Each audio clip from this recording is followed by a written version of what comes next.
I played Trudy Chacon, and she's basically a little rough around the edges. She's a pilot, a really cool, laid-back, down-to-earth pilot, not the kind that you would typically find in the military. I think a lot of military folk tend to be very regimented and, hardcore. I think she's a little bit more loose, more top-down, management with her. She's a captain. I came to New Zealand and I was only with him for like 10 minutes, and the first thing he said to me was, I don't think you're as crazy as people think you are. And when I looked in his eyes, there was something really, really strange about him.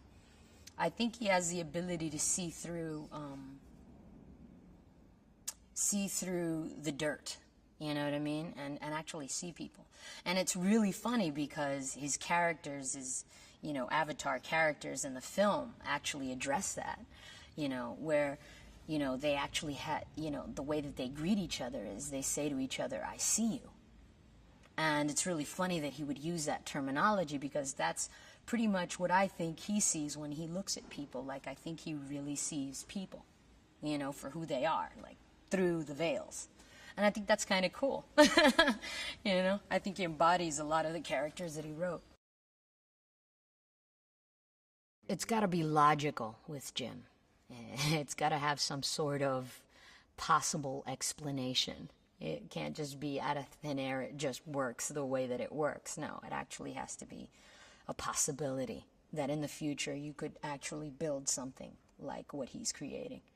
And I think that so far a lot of the things that he's talked about in the film, right down to the links and how they work, as crazy as it may seem, are humanly possible. He's talking about things at a beyond nanoscale. You're talking about molecules the size of light, and you're talking about the control of that when you're talking about the links, and you're talking about wavelengths and frequencies. The guy, he's got it covered. Smart. I think she relates to him right away because he has a military background. So she kind of looks at him and sees that he's in a wheelchair and just, I would, my first encounter with him as a character, I felt, kind of like, all right, here's the guy who's willing to I assumed that he got hurt on the field. And I looked at him and I just kind of like, here's a guy who he walks the walk, he doesn't just talk. So it was an immediate kind of respect, when meeting Jake's character. She's a closeted admirer of the science guys, I think there's a part of her that would really like to have studied, a little more, less mechanical objects than the chopper that's been her life for many years, and the military lifestyle that she's led. I think that, there's a part of her that is very feminine and wants to stay away from the metal, and craves a little bit more of that earth, which is why when we walk into the cockpit, you'll see that she's got like little picture of the Pandorian sunset, and she's got like paraphernalia that she found on the ground from the Na'vi. There's a slight admiration that her character has for the land and for Earth, but it's not Earth. But she still relates it to because it gives life to creatures. So I think that's her feminine aspect, and I think that she's battling both those sides through the whole film.